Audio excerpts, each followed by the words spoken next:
فرمایا اس نے ایک بار رحمان اور رحیم کہا ہے، میں نے اس کی باپ کی قبر کو نور سے معمور فرما دیا ہے، نور سے بھر دی ہے قبر، برکت سے بھر دی ہے۔ اللہ کرے میرے بیٹے بھی قرآن پڑھے، اللہ کرے میری بیٹیاں بھی قرآن پڑھے، اللہ کرے ہم سب کی اولادیں قرآن پاک پڑھے۔ لیکن نا امام اعظم ابو حنیفہ رمضان میں 61 قرآن پاک پڑھتے تھے۔ کتنے؟ 60 ایک، اللہ اکبر۔ ایک قرآن پاک دن میں پڑھتے پورا، ایک رات کو پڑھتے، ایک تراویح میں پڑھتے۔ 61 قرآن پاک امام صاحب پڑھتے۔ آپ فرماتے میں نے چھوڑ دیے سارے وظیفے، میں صرف رسول اللہ کا قرآن پڑھتا ہوں۔ رمضان سارا قرآن پاک، سارا رمضان۔ اب تو عادت ہی نہیں رہی ہمیں قرآن پاک کی۔ اگر لوگ ناراض نہ ہو تو محفل نعت ہوتی ہے تو تلاوتیں کتنی ہوتی ہیں، اور نعتیں ہم نے ذوق ہی نہیں بنایا، ذوق ہی نہیں بنایا ہم نے تلاوت قرآن کا، اس لیے کہ قراء علماء فقراء ان کو ہم تیار ہی نہیں کر رہے، ہم تو ایکٹر پال رہے ہیں جو پیسے لیتے ہیں نعت خوانی کے، معاذ اللہ۔ او میرے بھائی، کیا قرآن میرے نبی کی نعت نہیں؟ حضرت عائشہ صدیقہ رضی اللہ تعالیٰ عنہ کے پاس صحابہ گئے، کہنے لگے اماں جی ہمیں نبی پاک کا اخلاق بتلائیں، تو اماں جی کہنے لگی جاؤ جا کے قرآن پاک پڑھو۔ قال خلقہ القرآن، سارا قرآن میرے نبی کے اخلاق کا انعام ہے، یہ ساری نعت ہے، یہ ساری نعت ہے۔ اس نعت کو سننے لوگ کیوں نہیں آتے؟ اتنا رش میں اپنے نعت میں اتنا تراویح پہ کیوں نہیں ہوتا؟ اور ملت کا جوان یاد رکھے، بوڑھے تراویحاں پڑھتے ہیں، ضعیف تراویحاں پڑھتے ہیں، گھٹنوں میں درد ہے تراویحاں پڑھتے ہیں، بیمار بوڑھے تراویحاں پڑھتے ہیں، جوان وہاں چوک میں کھڑے۔ کیا جوانی اس لیے ہے چوکوں میں کھڑا ہوا جائے؟ کیا جوانی اس لیے ہے کہ سعودی عرب جانے کے لیے پاسپورٹ بنانا ہو تو 2.5 گھنٹے کھڑا رہے تو؟ شناختی کارڈ کے دفتر تو کھڑا رہے، پروٹیکٹر کے لیے کھڑا رہے، کافروں کے سامنے کاسا لیسی کرنے کے لیے تو کھڑا رہے، تو نوکری پہ جائے تو ساری رات کھڑا رہے، اور تو قرآن کے لیے کھڑا نہیں ہوتا؟ میرے محبوب نے فرمایا من قام ایمانا واحتسابا غفر له ما تقدم من ذنبه، فرمایا جو رمضان المبارک میں اللہ کی رضا کے لیے گناہوں کی معافی کے ارادے سے قیام کرے گا، راتوں کو عبادت کرے گا، اللہ اس کے پچھلے سارے گناہ معاف فرما دے گا۔ نوجوان ارادہ کریں، پروگرام بنائیں کہ انشاءاللہ قرآن پڑھنا بھی ہے، قرآن پڑھوانا بھی ہے، سننا بھی ہے، اور انشاءاللہ بولیے سننا بھی ہے اور پڑھنا بھی ہے اور پڑھانا بھی۔ ہمت کریں، دلیری کریں، آکے کھڑے تو ہو، اللہ توفیق عطا کرے گا۔ پہلی بات یہ کہ روزہ رکھیں، دوسری بات یہ کہ قرآن پاک کی تلاوت کریں، اور روزہ رکھیں تو روزے کے سارے حسن سمیت اسے رکھیں۔ نبی پاک نے فرمایا رمضان غمخاری کا مہینہ ہے، غمخاری کریں۔ ہمارے زمانے میں 2 قسم کی تکلیفیں ہیں، ایک تو غریب آدمی، اس کا حال یہ ہے کہ وہ مانگتے ہی گزارا کرنا چاہتا ہے، اس نے ہاتھ یوں کر لیا ہے تو اب اس کا یوں ہونے کو تیار نہیں۔ ضرورت اگر کسی آدمی کو کسی دروازے پہ لے جاتی ہے تو برا نہیں، لیکن سوال کا اپنے اوپر دروازہ کھول لینا یہ ٹھیک نہیں۔ فاقہ کشی پیدا کریں، حوصلہ پیدا کریں، تھوڑے پہ گزارا کرنا سیکھیں۔ غریبوں کو بھی اجازت نہیں کہ وہ نکل کھڑے ہوں میدان میں مانگنے کے لیے، ٹولیاں نکلتی ہیں رمضان میں، جتھے نکلتے ہیں خیرات کٹھی کرنے والے۔ بچیں، میرے نبی پاک صلی اللہ علیہ وسلم نے فرمایا جس نے بغیر ضرورت کے سوال کیا، جب قیامت کے دن آئے گا تو اس کے چہرے کے اوپر گوشت نہیں ہوگا، صرف ڈھانچہ ہی ہوگا۔ اتنی بھیانک صورت میں آئے، بغیر اشد ضرورت کے سوال نہ کر، کبھی سوال نہ کر۔ اور امیروں سے گزارش ہے کہ رمضان ہمدردی کا مہینہ ہے، ہمدردی کریں تو سامنے والے کی عزت کا بھی خیال کریں۔ یہ بات درست ہے کہ غریب سیاڑا نہیں ہوتا، اس لیے کہ جس کی جیب میں پیسے نہیں ہوتے بھائی اسے عقل بھی نہیں ہوتی، جس کے گھر کار نہیں ہوتی اسے چلانے کا طریقہ، جس کے گھر اوون نہیں ہوتا اسے چلانے کا طریقہ بھی نہیں آتا، جس کے گھر میں چیزیں ہوتی ہیں اسے چلانا بھی آ جاتا ہے، جدے گھر دانے اودے کملے بھی اس کے سیانے ہو جاتے ہیں۔ تو چودھری صاحب، سیٹھ صاحب، نواب صاحب آٹا تقسیم کرتے ہیں، کھڑے ہو کے فوٹو کھچاتے ہیں، فیس بک پہ دیتے ہیں، اور ایک آٹے کا تھیلا اور 10 اخباروں میں فوٹو۔ اللہ سے ڈریں، رمضان ہمدردی کا مہینہ، ہمدردی کا۔ غریب کو دیں تو اس کی عزت کو رسوا نہ کریں۔ میرے نبی پاک علیہ السلام کے صحابی حضرت عبداللہ ابن عمر رضی اللہ تعالیٰ عنہ ڈھونڈ کے لاتے تھے مسکینوں کو، ڈھونڈ کے، اور جب لاتے تھے تو اپنے دسترخوان پر بٹھا کر اپنے ساتھ افطاری کرایا کرتے تھے. اور پھر فرمایا اللہ تعالیٰ نے لن تنالوا البر حتی تنفقوا مما تحبون، اللہ کے راستے میں وہ چیز دینی ہے جو تمہیں زیادہ پیاری ہو. کون سی چیز جو تمہیں؟ میں تھوڑا سا بے باک ہوں، بعض دوستوں کے ساتھ، سب کے ساتھ نہیں. ایک دوست مدرسے میں گھی دینے آئے ایک دفعہ، تو وہ والا گھی دے گئے جو سب سے سستا تھا. تو میں نے کہا مجھے دیانتداری سے بچائے، آپ یہی کھاتے ہیں گھر میں؟ کہنے لگے نہیں. تو میں نے کہا پھر ہم نے بچے مارنے کے لیے تو نہیں نہ رکھے ہوئے، کیا وہ والا گھی اللہ کے راستے میں پیاری چیز دے رہی ہے نا، اس لیے گلے گلے نوٹ لوگ مسجد کے گلے میں ڈال جاتے ہیں، پھٹے ہوئے ڈال جاتے ہیں، کہتے ہیں جوڑ لیں گے مولوی صاحب. اور خدا کے بندے پیاری چیز دینی تھی تو نے، اور تو نے اس کا ترجمہ الٹ کر لیا ہے. سمجھ لیں رمضان المبارک میں کسی غریب کی مدد کرنی ہے تو ساتھ اس کی عزت بھی کرنی ہے. نبی پاک علیہ السلام کے دروازے پر جب سے، یہ جملہ ایک ہے لیکن بڑا قیمتی ہے. صحابہ کہتے ہیں جب ہم دروازہ رسول پہ جاتے تھے خیرات بھی ملتی تھی اور عزت بھی ملتی تھی. خود بھیک دے خود ہی کہیں منگتے کا بھلا ہو، خیرات بھی ملتی تھی اور عزت بھی ملتی تھی. نبی پاک ساتھ عزت بھی دیتے تھے، مسکین کو غریب کو دیں اور خیر خائی کریں. جوتے بیچنے والے جوتوں کے ریٹ سستے کریں، کپڑا بیچنے والے کپڑے کا ریٹ، درزی صاحب بھی ریٹ سستا کریں، دکاندار بھی چیزوں کا ریٹ، حکیم صاحب پیسے کم لیں، ڈاکٹر پیسے کم کریں، حکومت نرخوں میں کمی کرے، اور یہ کام اجتماعی طور پہ کریں. میرے نبی پاک نے فرمایا رمضان غمخواری کا مہینہ ہے، اس میں غمخواری کرنی ہے، دوسرے کا خیال کریں، احسار کریں، قربانی کریں. یہاں ہر چیز کا ریٹ بڑھ جاتا ہے رمضان شریف میں. ہر آدمی کہتا ہے میرا سیزن آ گیا ہے، توجہ بڑھائیں، خیال کریں، غمخواری کا مہینہ ہے. اور پھر آپ لوگوں سے یہ بھی گزارش ہے کہ رمضان المبارک کا جب مہینہ آئے تو جس آدمی کے ساتھ نیکی کرنی ہے وقت پہ کریں. کسی غریب کو پیسے دینے ہیں، کپڑے دینے ہیں تو یکم رمضان کو دیں. میں اکثر دوستوں سے پوچھتا ہوں، میں کہتا ہوں قاری صاحب نو جوڑا کدو دیندے ہو؟ کہندے 27 والے دن. میں کہ مینوں لگ گئی سمجھ، تہاڈی سازش ہے کہ جڑے سواں کے پا نہ لوے. ایویں مولوی چودھری صاحب دے نال دے کپڑے پا لے تے کتے لکھیا ہے اینوں دینا ہے 27. تسی دسو 27 والے دن کو درزی سی کے دیندا ہے؟ انہوں 3 گنا بھی پیسے دئیے تو کہندہ ہے جڑے باقی نے انہاں دے نہیں بٹن پہ لگ دے میرے کو، کتھوں جوڑا سی کے. تو کس دن دیتے ہو قاری صاحب کو؟ کیا مقصد ہے؟ پہننے کے لیے دے رہے ہو یا اس لیے دے رہے ہو کہ نہ پہن سکے؟ تو بھائی آپ جب کسی کو کوئی چیز دیں گے تو کب دیں گے؟ جب وہ استعمال کر سکے. غریب کو لوگ فطرانہ دینے جاتے ہیں عید سے ایک دن پہلے، تو کیا کرے گا اس کا؟ وہ نہ تو کپڑے خرید سکا نہ روٹی لا سکا. بلکہ میرے حضرت صاحب فرماتے ہیں رمضان سے پہلے دے دو، رمضان کی نیت کر کے رمضان سے 1-2 دن پہلے دے دو، اللہ رمضان جتنا ثواب ہی عطا فرمائے گا. رمضان سے پہلے دو جس کو کچھ ہے دن، قبل از وقت تیاری کرو. اور میرے قبلہ صاحب فرمایا کرتے اپنے کپڑے بعد میں، غریب کے بچوں کے کپڑے پہلے، اپنے گھر کی ضروریات بعد میں، غریبوں کی ضروریات. اس لیے کہ اللہ پاک نے ان کا رزق بھی ہمارے گھر بھیج دیا ہے. ہماری ڈیوٹی لگائی ہے کہ تم نے بانٹنا، بانٹنے والے بنو. اور یہ ذہن بنائے کہ پتہ نہیں کس کا حصہ تھا جو اللہ نے میرے گھر بھیجا. یہ ذہن بنا کے بانٹ. اور جس کو دینے جائیں، ہاں آپ کو اجازت ہے تھوڑا بہت پتہ کرنے کی، لیکن تھوڑا بہت تفتیش کرنے کی اجازت، بال کی کھال اتارنے کی اجازت. میں نے دیکھا ہے لوگ غریبوں کا انٹرویو لیتے ہیں، تیرا تو فلانا کمانے والا نہیں، تیرا تو فلاں بچہ. او بھائی بہت سارے غریب ایسے ہیں، بڑے ہیں جو کمانے کی کوشش کرتے ہیں لیکن ان کا سبب نہیں بنتا. ہاں ہے ایسے لوگ جو سعودی عرب چلے گئے ہیں، کہتے ہیں تیرا تو فلاں باہر نہیں گیا ہے، گیا ہے، لیکن سارے سعودی عرب جانے والے بھی مال کمانے کی طاقت نہیں رکھتے. کئی وہاں بھی بیٹھ کے بیچارے قرضوں میں الجھے ہوئے ہیں، وہاں والوں کے ظلم کا شکار ہے، بہت ساری آزمائشوں میں. تو تفتیش کرتا ہے. میرے امام شافعی کا ایک جملہ اگر آپ کو یاد رہ گیا تو بات بن جائے گی. امام شافعی رحمت اللہ، بلکہ حضرت غوث اعظم جیلانی کے پاس وہ بات آپ کو زیادہ فائدہ دے گی. حضرت غوث اعظم جیلانی کو ان کا ایک مرید سمجھانے لگ گیا، کہنے لگا حضرت جی آپ سب کو دیتے رہتے ہیں، ہر بندہ مستحق نہیں ہوتا، ذرا ٹٹول کے دیا کریں. تو غوث اعظم جیلانی فرمانے لگے بھائی مجھے تو لگتا ہے تو بھی ان چیزوں کا مستحق نہیں تھا جو اللہ نے تجھے عطا کر دی ہے.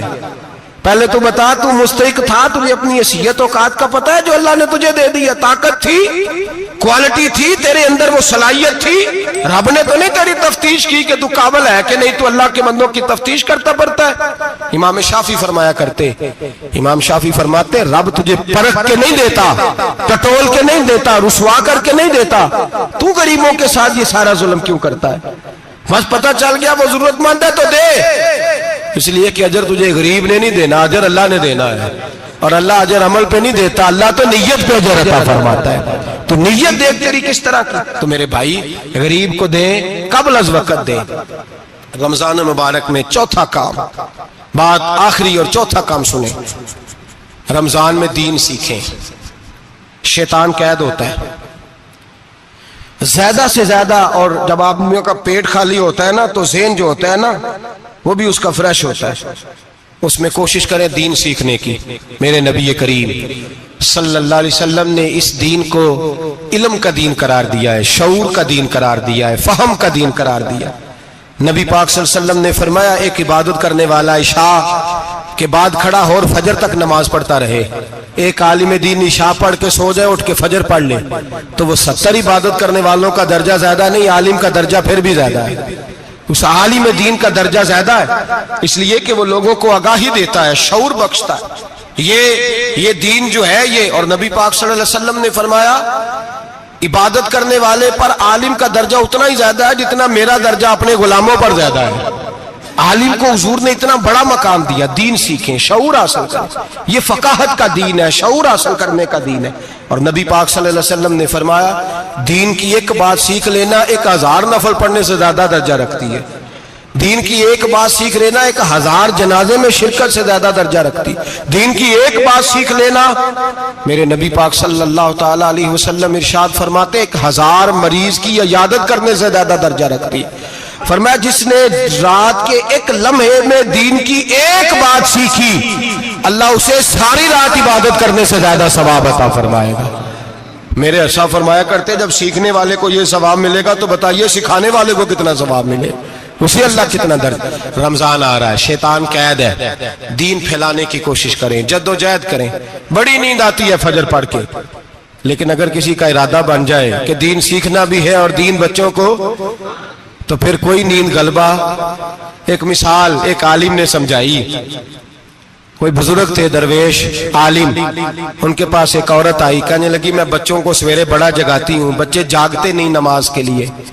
بڑا عجیب جواب دیا بزرگوں نے, درویش نے, عالم نے. کہنے لگے بی بی کیوں نہیں جاگتے, جگایا کر, بیدار کیا کر, اٹھایا کر. کہنے لگی بڑی جدوجہد کرتی ہوں, اٹھتے نہیں, بیدار نہیں ہوتے. اللہ والے تھے نا. کہنے لگے یہ بتا اگر اس کمرے میں آگ لگ جائے تو پھر بچوں کو کیسے بیدار کرے گی, آگ سے بچانے کے لیے کیا کرے گی؟ پھر تو بالوں سے پکڑ بھی گھسیٹنا پڑا تو گھسیٹ کے کمرے سے لاؤں گی, پھر تو چوٹیں لگتی ہیں تو لگ جائے, پھر میں پرواہ نہیں کروں گی. آپ فرمانے لگے یوں سمجھ لے جہنم کی آگ جل رہی ہے, اگر تیرے بچے نے نماز نہ پڑھی تو آگ لگ جائے گی, اگر اس نے عبادت نہ کی تو اسے آگ, اب جیسے بھی تجھے اٹھانا پڑتا ہے اٹھا گھسیٹ کے باہر لا, لیکن اس کی نماز قضا. نیند بڑی آ رہی ہے سویرے, لیکن اگر دین نہ سیکھا تو مشکل ہو جائے. جیسے بھی اپنے آپ کو جگانا چاہیے, ہمت کرنی چاہیے, دلیری کرنی چاہیے. ہمیشہ مدحت خیر الانام میں گزرے, دعا ہے یہ عمر درود و سلام میں گزرے. آخر دعوا